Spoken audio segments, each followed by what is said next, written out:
कल श्वेता का फोन आया था।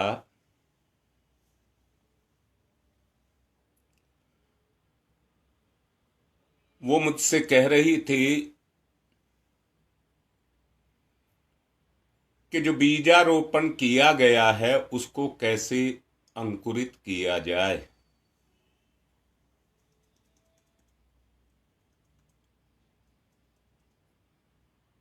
मैं पूछता हूं, इस संपूर्ण सृष्टि में जो 84 लाख योनि हैं,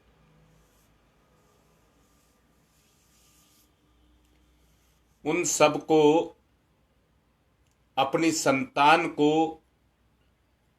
अपने गर्भ में पाल करके उसको जन्म देने में कितने कष्टों को उठाना पड़ता है। संपूर्ण सृष्टि में केवल इंसान की योनि ही ऐसी है जिसमें माता पिता दोनों मिलकर के अपने संतान को पालते हैं। ना कम दुख मां उठाती है, परंतु उससे पिता भी कम दुख नहीं उठाता है उसकी परवरिश करने में। उन योनियों में जन्म ले लेना ही पर्याप्त है, पर इंसान की योनि में केवल जन्म लेना ही पर्याप्त नहीं है। इसकी पूर्णता तभी ही है जब ये परम पद को प्राप्त हो जाए, उसी में इसकी पूर्णता है। जिस तरह से माता पिता को अपने परिवार को पालने के लिए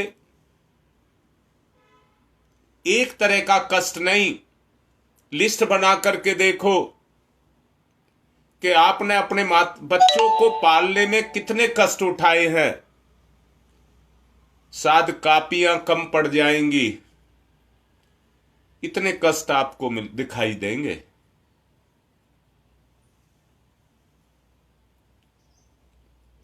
भगवान को भी अपने जीवन में पैदा करने के लिए जैसे मां को बच्चा और पिता को बच्चा पैदा करने के लिए अपनी योग्यता का प्रमाण देना पड़ता है। मां योग्य हो और पिता योग्य ना हो बच्चा पैदा करने के, तो बच्चा नहीं हो सकता। जब दोनों योग्य होते हैं तभी बच्चा पैदा होता है। भगवान की पात्रता पर कोई संदेह नहीं किया जा सकता। आवश्यकता अपनी प्रामाणिकता सिद्ध करने की है। देव अनुग्रह है, ईश्वरीय अनुग्रह है, निरंतर हमको मिलते रहते हैं। उसकी कृपा हो जाए तो कल्याण हो जाए। 2-3 बच्चों का फोन मेरे पास आया था। इस बीच में कुछ को विशेष अनुभूतियां हुई होंगी चेतना की, और किसी चीज की नहीं कह रहा। चैतन्य तत्व की विशेष अनुभूतियां, तरह तरह की अनुभूतियां, किसी को किसी तरह की, तरह तरह की मतलब नहीं कह रहा, एक आदमी को नहीं कह रहा, किसी को किसी तरह की, किसी को किसी तरह की अनुभूतियां हुई होंगी। दूसरी बात एक और भी कह रहा हूं, एक टीस, एक तड़फन आपके अंदर समा रही होगी, काश ये स्थिति मेरी बराबर बनी रहे।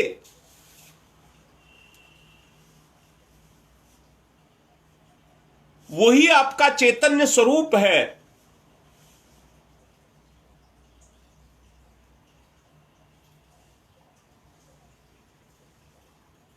उस स्वरूप को प्राप्त करने के लिए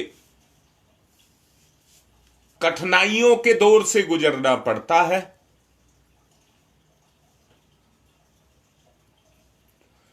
असुविधाओं की अग्नि में अपने आप को तपा करके अपनी परीक्षा देनी होती है।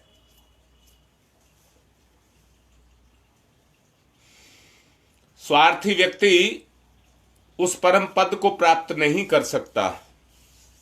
कोई ये सोचता हो कि मुझे संसार भी मिला रहे और भगवान भी मिल जाए, तो वो संभव नहीं है। दो नाव में बैठ करके आप नहीं चल सकते। ये निर्णय आपको करना होगा।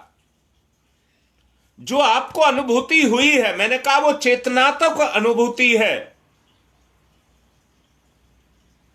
उसको दोबारा से रीएक्टिवेट कहूंगा, दोबारा से क्रियाशील करने के लिए। जिन कारणों से वो रुकी हुई है,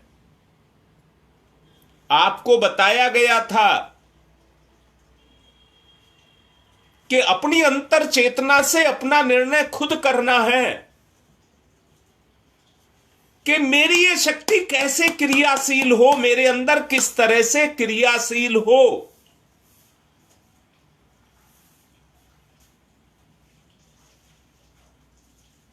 उसको ढूंढना है, उसको ढूंढना है।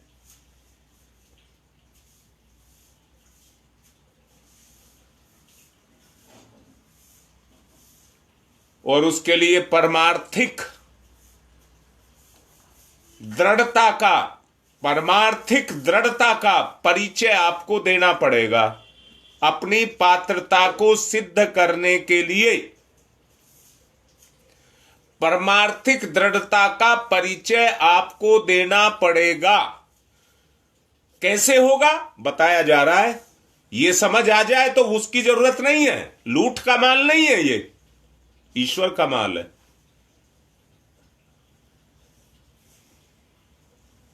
जो विवेकी पुरुष अभावों और आवश्यकताओं के दबाव में रहते हैं, वो उस सत्य को नहीं समझ पाते। जो वास्तविक सत्य है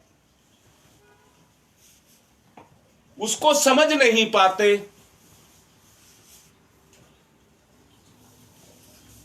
और ना समझ पाने के कारण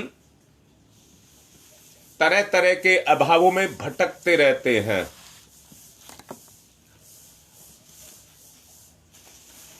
यदि उस भटकाव को दूर करना है तो चेतना की दृढ़ता को अपने अंदर स्थापित करना ही पड़ेगा, और कोई रास्ता नहीं है।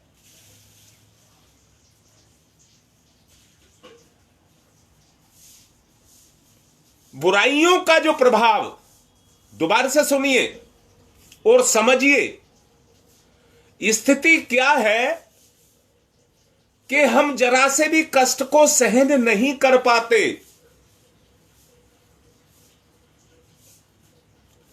हमें सुख चाहिए, सुविधाएं चाहिए, साधन चाहिए।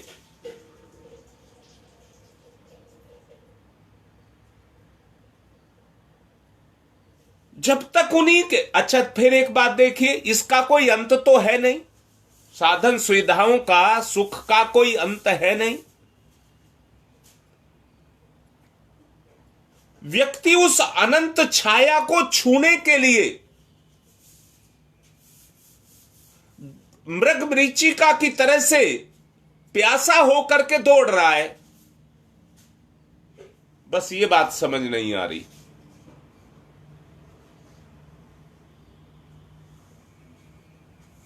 और वो दौड़, जब तक सुख की तरफ को दौड़ते रहेंगे, अनेक तरह की रुकावटें आपके जीवन में पैदा होती रहेंगी।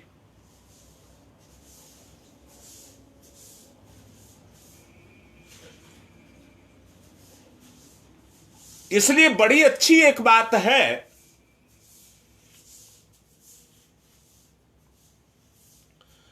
कुछ भी हो, हम उस आदर्श को पालें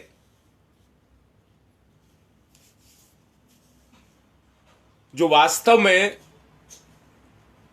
मेरे लिए अति आवश्यक है।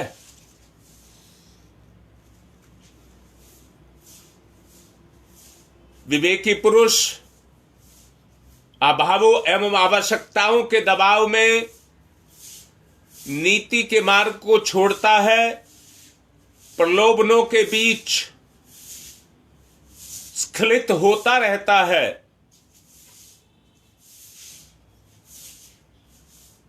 और अपनी चेतना को निचोड़ करके अपने आप को कमजोर करता रहता है। किसी भय, शंका या कारणों से सन्मार्ग का जो रास्ता है उसको छोड़ देता है।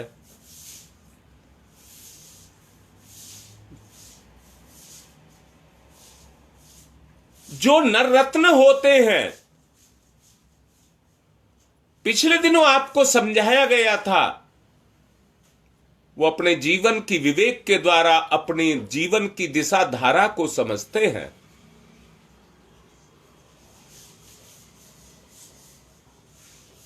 शब्द को सुनना, वो प्रलोभने में अपनी चेतना को स्खलित नहीं करते, निचोड़ते नहीं हैं, परंतु त्याग से उन छिद्रों को बंद करते हैं। जो लोभी, स्वार्थी, असंयमी, इंद्रिय लोलुप हैं, वो ईश्वरीय प्रसादों का उसी प्रकार अनधिकारी बनता है जिस प्रकार कौवा यज्ञ के भाग को नहीं ले पाता। यज्ञ के भाग को नहीं ले पाता, बल्कि श्राद्ध के भोजन को खाता है।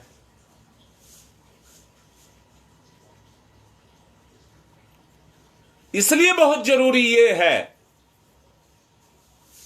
कि ईश्वरीय पुरस्कारों को अगर प्राप्त करना है, ये पुरस्कार है, ईश्वर की ये पात्रता, जो मैंने अभी कहा, ईश्वर के वो गुण हैं, वो योग्यताएं हैं। ईश्वर दयालु होकर के अपने उन गुणों को अपने साधक को, भक्त को देता है। पुण्य, परमार्थ, धार्मिकता और आस्तिकता के श्रेय पथ पर चल करके अपने आप को श्रेष्ठता के सहज ही स्वरूप को प्राप्त किया जा सकता है।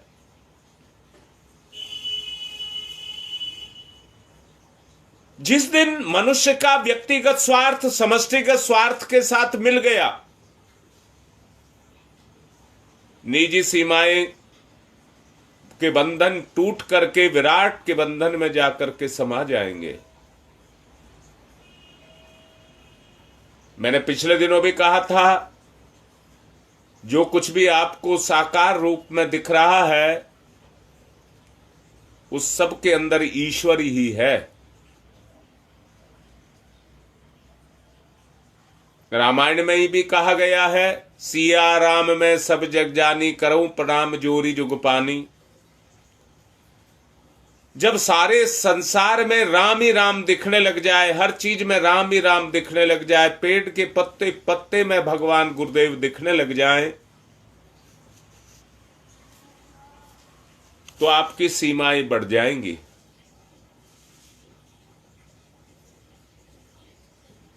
बस आपको एक ही काम करना है, उस श्रेष्ठता की परिधि में प्रवेश करना है, उस श्रेष्ठता की परिधि में प्रवेश करना है। आपको सुन गई मेरी बात?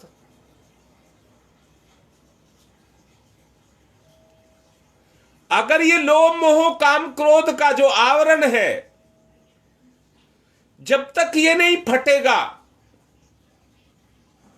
ये ईश्वर को आपकी चेतना में प्रवेश नहीं होने देगा। पानी और भूमि दोनों की ताकत मिलकर के बीज के अंदर प्रवेश करती है, उसके आकार को गला करके उसमें से अंकुर निकालती है। जिस दिन आप उस श्रेष्ठता की परिधि में जाकर के प्रवेश कर गए,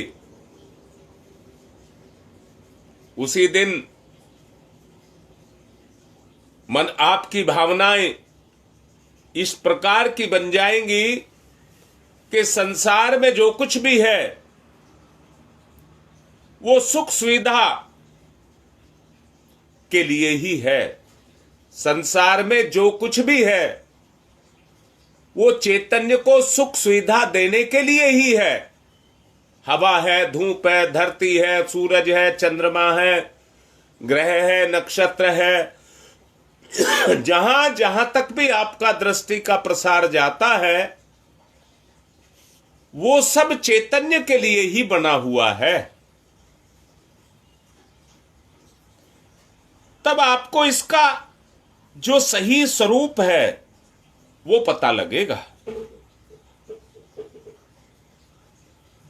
वो सही स्वरूप जिस दिन आपको भासित हो जाएगा तो समझना अंकुर आपके अंदर प्रस्फुटित हो जाएगा।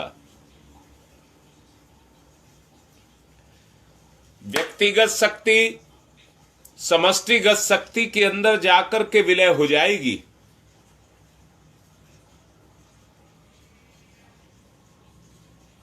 मनुष्य की भावना उस दिन इस प्रकार की बन जाएगी कि संसार में जो भी सुख सुविधाएं दिखाई दे रही हैं उनका निर्णय करके सबके सहयोग से ही हम अपने जीवन को जिएं और उसी से जीवन के उस लक्ष्य को प्राप्त करें, सबको साथ लेकर के, तभी उस मंजिल पर पहुंच पाना संभव है। कोई जाए ना जाए वो उसका काम है, आपका काम है सबको साथ लेकर के चलना।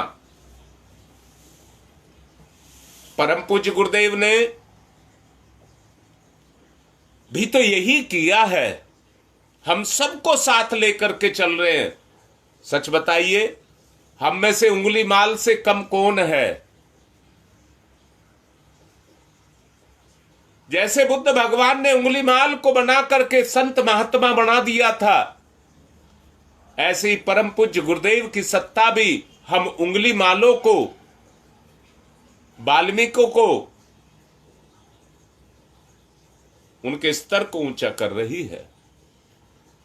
देखिए, इतनी हिम्मत है, यही आपकी पात्रता है।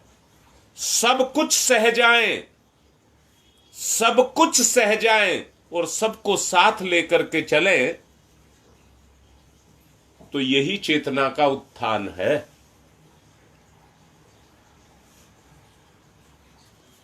यही चेतना का उत्थान है। प्रयास करें, प्रयास से हर चीज संभव है।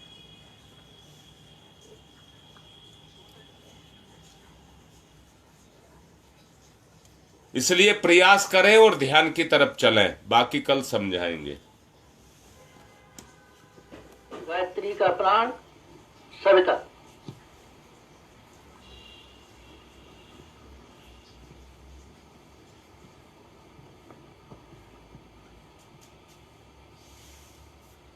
सविता लक्ष्य, उपास्य,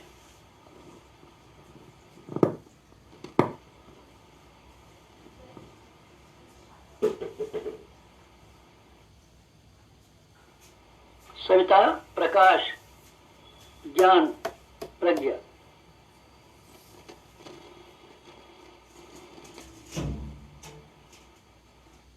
सविता अग्नि,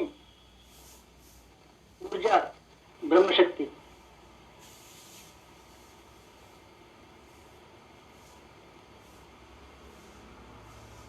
सविता ब्रह्म, सविता वर्चस्व, ब्रह्म वर्चस्व, सविता।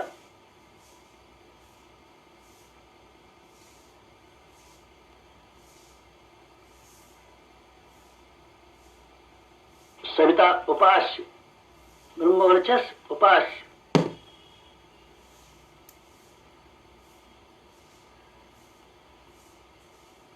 एकत्व, अद्वैत। साधक का सविता को समर्पण।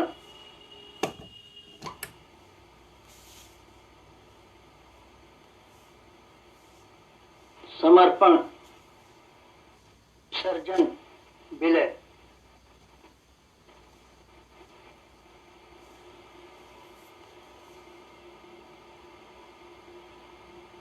साधक सविता एक, भक्त भगवान एक, एकत्व अद्वैत।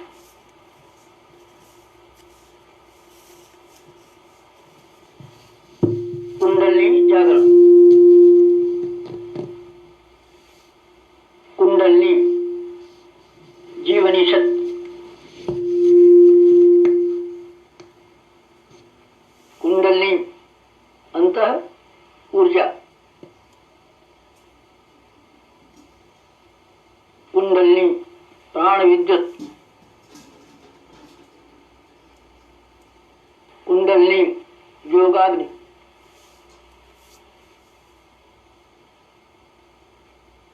कुंडली ब्रह्म ज्योति।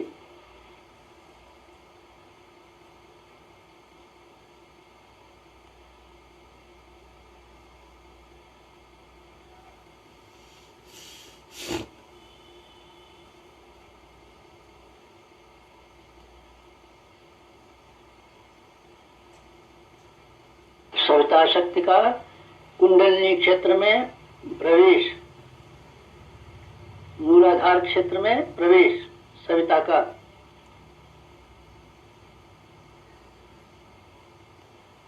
प्रथम चरण,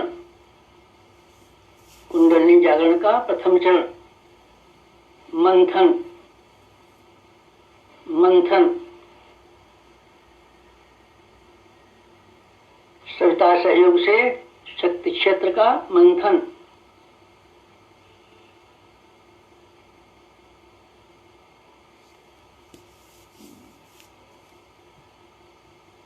मूलाधार मंथन।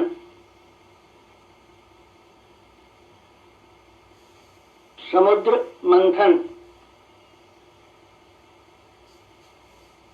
जीवन मंथन। प्राण मंथन। अग्नि मंथन। मंथन मंथन मंथन।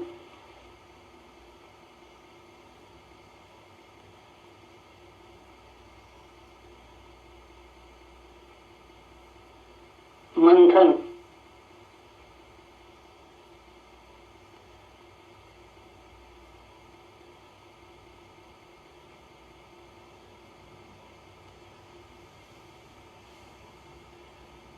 मंथन से अंतः ऊर्जा का संवर्धन।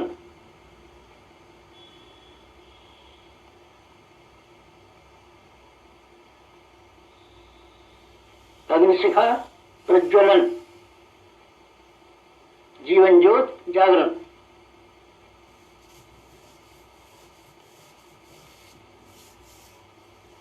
द्वितीय चरण,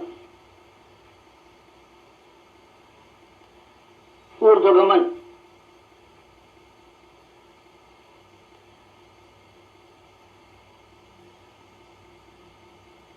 ऊर्ध्वगमन सविता सहयोग से जागृत शक्ति का ऊर्ध्वगमन।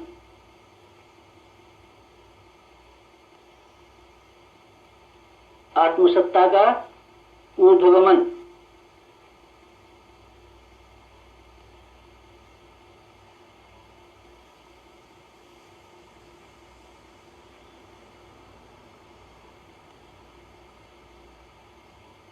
कुंडलिनी का ऊर्ध्वगमन।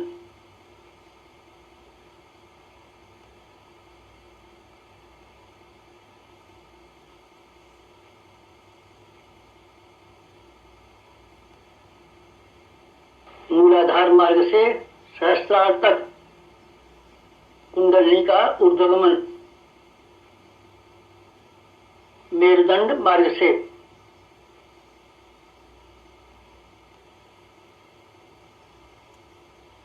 आत्मसत्ता का ऊर्ध्वगमन। भूलोक से ब्रह्मलोक तक देवयान मार्ग। मूलाधार भूलोक, सहस्रार ब्रह्मलोक, मेरुदंड देवयान, कुंडलिनी आत्मशक्ति, जीवनी शक्ति का ऊर्ध्वगमन,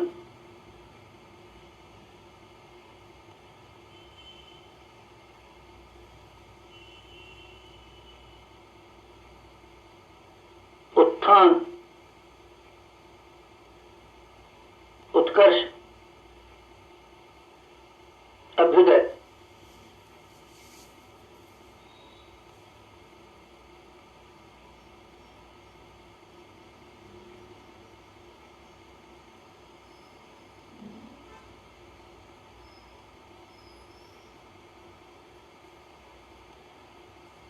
ऊर्ध्वगमन, कुंडलिनी जागरण,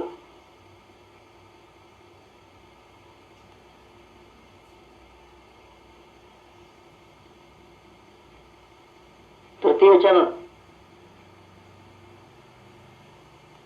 वेधन, शोधन, जागरण,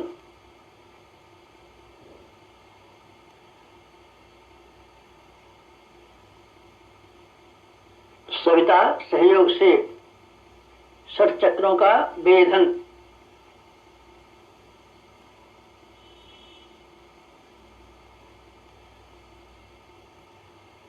मेरुदंड मार्ग के षट चक्रों का वेधन,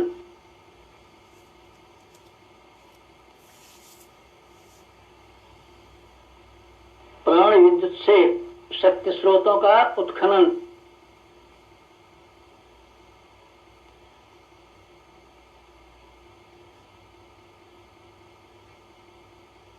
चक्रवेद, शब्दवेद, लक्ष्यवेद,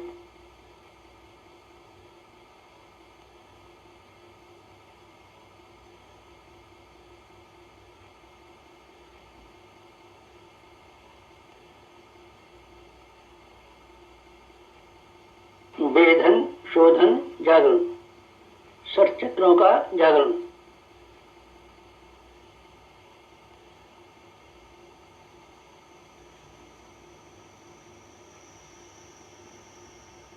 मूलाधार चक्र जागरण,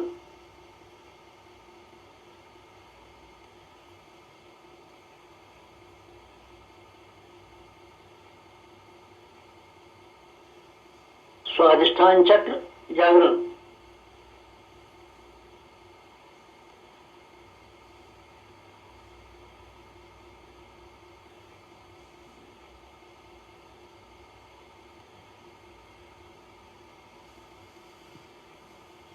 मणिपुर चक्र जागरण,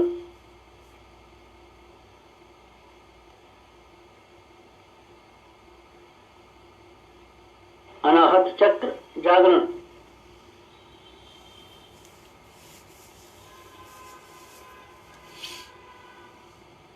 विशुद्ध चक्र जागरण,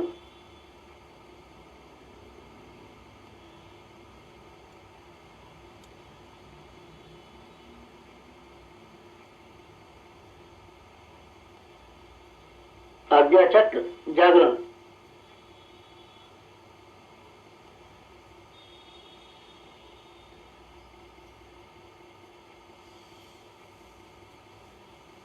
षट चक्र जागरण, कुंडलिनी जागरण,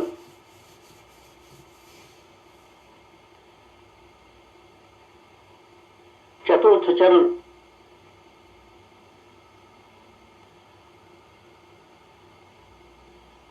विस्तरण,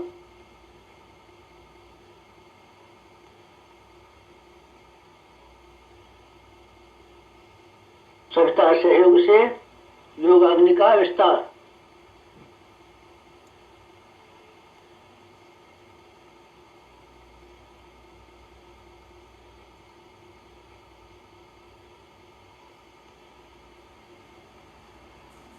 मूलाधार का आत्मसत्ता में विस्तार,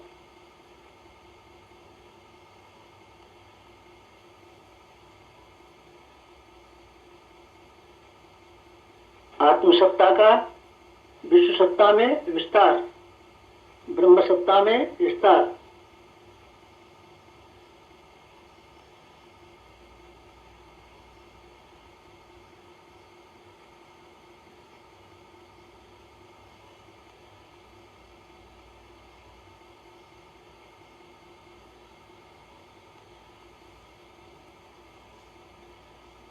चिंगारी का दावानल में विस्तार।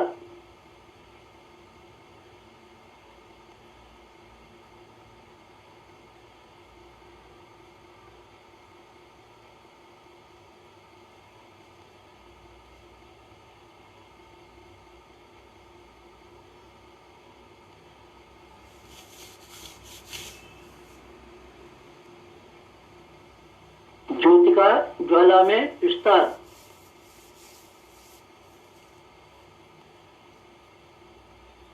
मूलाधार का आत्मसत्ता में, आत्मसत्ता का विश्व सत्ता में, ब्रह्म सत्ता में।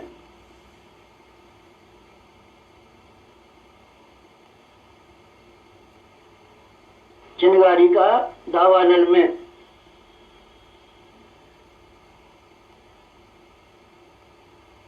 ज्योति का ज्वाला में विस्तार,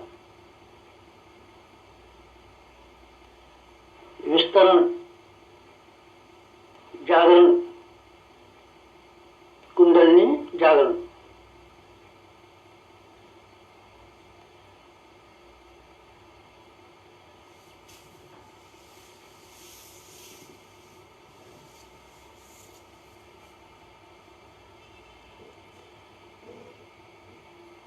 पंचम चरण, पंचम चरण कुंडलिनी का परिवर्तन।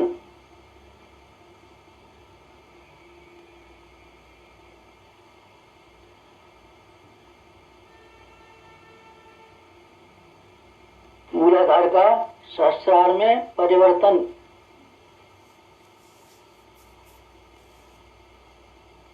साधक का सविता में परिवर्तन।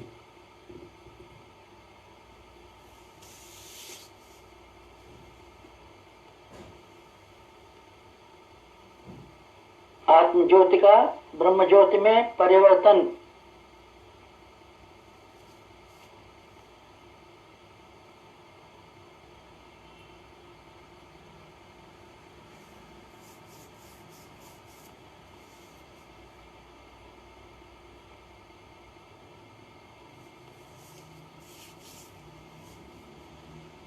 शुद्धता का महानता में परिवर्तन।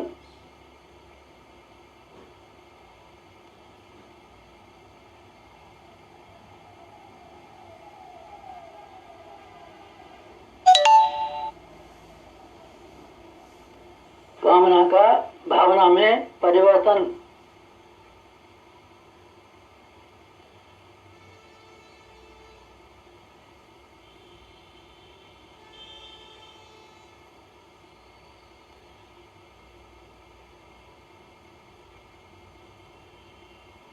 वियोग का संयोग में परिवर्तन।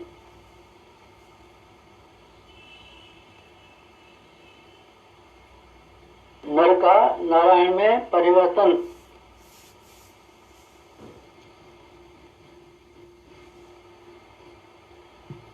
मूलाधार का सहस्रार में, साधक का सविता में, शुद्धता का महानता में, कामना का भावना में परिवर्तन। वियोग का संयोग में परिवर्तन। नर का नारायण में परिवर्तन।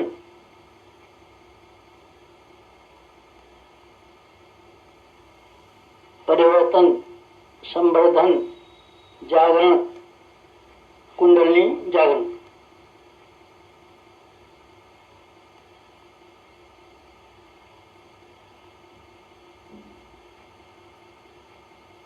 मुक्त बंधन ईश्वर दर्शन।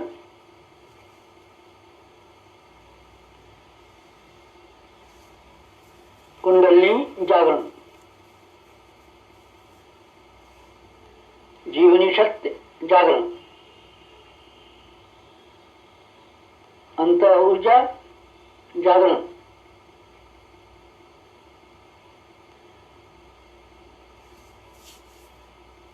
प्राण विद्युत जागरण।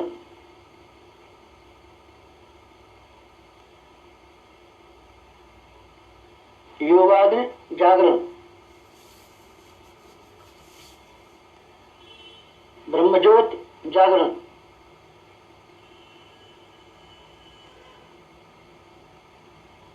कुंडलिनी जागरण, महान जागरण, आत्म जागरण।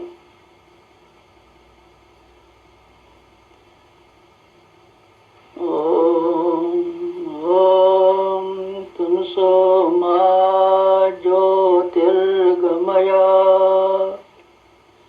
तमसो मा ज्योतिर्गमय,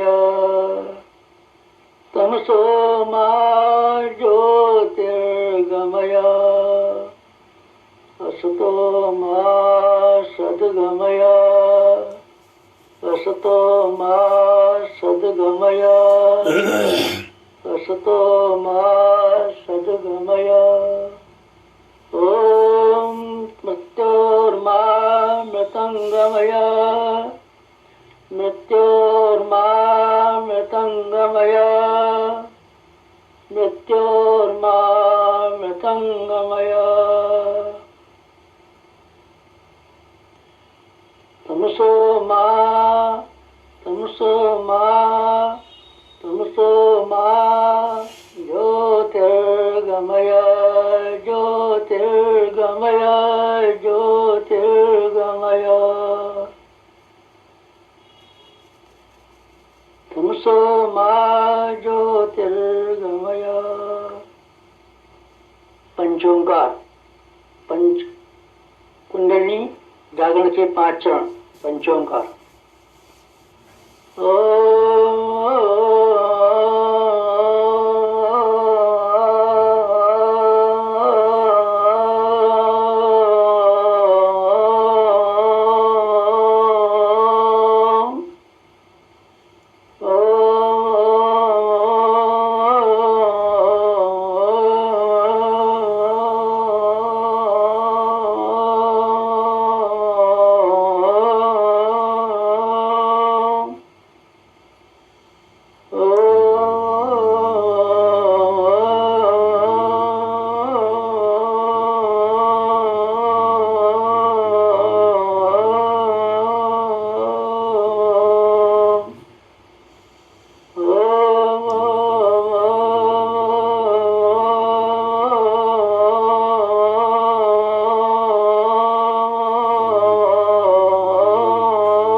दोनों हाथ रगड़ें, मुख पर फिराएं।